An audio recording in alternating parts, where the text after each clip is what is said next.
சேனலா அப்ப இவங்களுக்கு ஒரு கான்பிடென்ட்டோ உறுதியோ இல்ல. சும்மா போட்டு எல்லாத்தையும் எடிட்டர் போட்டு நீங்க கரெக்ட்டா நறுக்கி ஆமா சேர்த்துக்கோ ஆமா அப்படிங்கிற இதை மாதிரி. சேர்த்துக்க அவன் எடிட்டர் பல பேருக்கு தலைவலியே வந்துடும், பல பேருக்கு பெண்டல் ஆயிடுவான்.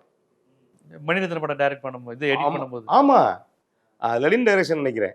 லெனினை தவிர வேற யாரும் அது பண்ணியிருக்கு, லெனின் எடிட்டிங் நினைக்கிறேன். அவரை தவிர வேற யாருக்கும் பண்ணியிருக்க முடியுமாங்கிற அன்னைக்கு ஒரு பேச்சு வந்தது. இப்போ 3 படத்தை ஒரு படம் ஆக்குறதுடைய சிக்கல்.